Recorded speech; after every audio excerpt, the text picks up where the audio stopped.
اچھا، جب حضرت اسماعیل نے اپنے بیٹے کو نصب کر دی جو اسماعیلی مانتے ہیں، تو اس کے بعد پھر کلیش کہاں آتا ہے؟ کلیش آیا کہ جب اثنا عشری لوگوں نے، یعنی وہ اثنا عشری کہلوائے، اثنا عشری کا مطلب ہے 12 عربی میں، 12 کا مطلب جو 12 اماموں پہ یقین رکھتے ہیں. اثنا عشری نے یہ کہا کہ حضرت موسیٰ کاظم چھٹے امام ہیں. امامت کی لڑی وہاں سے چلنا شروع ہوئی اثنا عشری لوگوں کے لیے، جو کہ اب شیعہ مذہب کے اندر یعنی کہ 2 بڑے مسالک سامنے آئے. ایک تو اسماعیلی جو حضرت اسماعیل کے بیٹے محمد بن اسماعیل کو مان رہے ہیں امام، اور دوسری طرف اثنا عشری شیعہ جو حضرت موسیٰ کاظم کو، جو کہ امام جعفر صادق علیہ السلام کے بیٹے تھے، ان کو مان رہے ہیں، جو حضرت اسماعیل کے بھائی تھے ان کو، جو حضرت اسماعیل کے بھائی تھے لیکن وہ ان کی دوسری بیوی سے تھے. یہاں یہ بھی ایک کلیش ہے کہ حضرت موسیٰ کاظم دراصل ایک حمیدہ نامی ایک کنیز کے وطن سے تھے، اور حضرت اسماعیل جو ہیں وہ ان کی پہلی بیوی سے تھے. یہ اور بات ہے کہ حضرت امام جعفر صادق نے اپنی پہلی بیوی کے ہوتے ہوئے دوسری شادی نہیں کی تھی، جیسا کہ ہم تاریخ میں بھی دیکھتے ہیں کہ حضرت صلی اللہ علیہ وسلم نے حضرت خدیجہ رضی اللہ عنہا کے ہوتے ہوئے دوسری شادی نہیں کی تھی. پھر ہم دیکھتے ہیں کہ حضرت علی رضی اللہ تعالیٰ عنہ نے حضرت بی بی فاطمہ رضی اللہ تعالیٰ عنہا کے ہوتے ہوئے دوسری شادی نہیں کی تھی.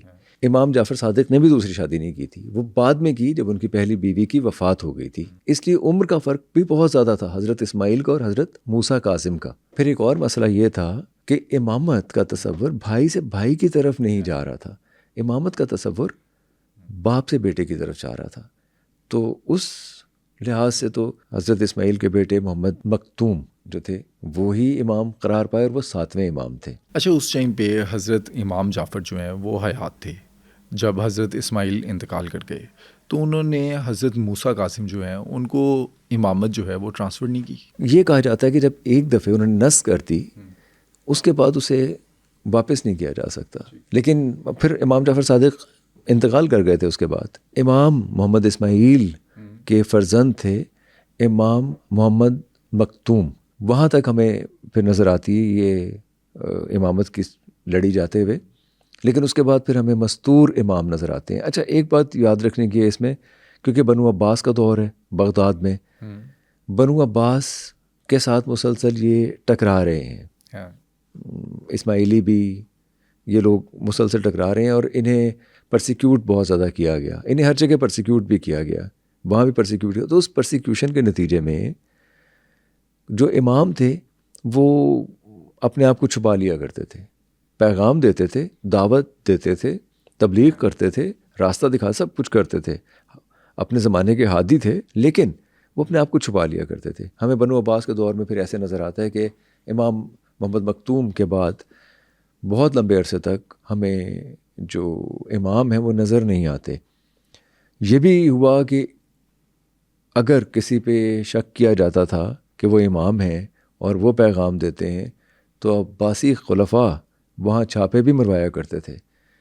امام کے بارے میں کہا جاتا ہے کہ وہ اپنے گھر بدلتے بھی رہتے تھے، کہیں ایک جگہ رہتے بھی نہیں تھے.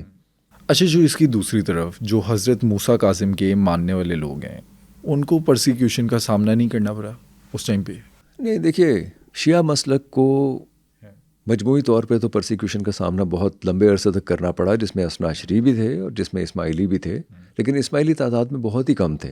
اثنا عشری مسلسل کیونکہ امامت چل رہی تھی، اسے مان بھی رہے تھے، تو وہ تھوڑا ان سوسائٹیز کے ساتھ جہاں کہ وہ رہتے تھے مل کے بھی رہے. اور یہاں ایک اور فرق ہے جو ہم آگے چل کے ڈسکس کرتے ہیں کہ اسماعیلی اور اثنا عشری میں تھوڑا رجحان اور بغاوت کے عنصر کا بھی فرق تھا. یہ میں 8ویں صدی کی بات کر رہا ہوں، اب 8ویں صدی کی، کہ اس زمانے میں ہمیں نظر آتا ہے کہ اسماعیلی تھوڑے ملیٹنٹ بھی ہو گئے تھے، تھوڑے ایکسٹریمسٹ بھی ہو گئے تھے آگے چل کے. انہیں اپنے دفاع کے لیے بھی انہوں نے ہتھیار بھی اٹھائے. حسن بن صبا تک بات چلی گئی، پھر انہوں نے اپنی حکومت بھی قائم کی جسے فاطمید گورنمنٹ کہتے ہیں.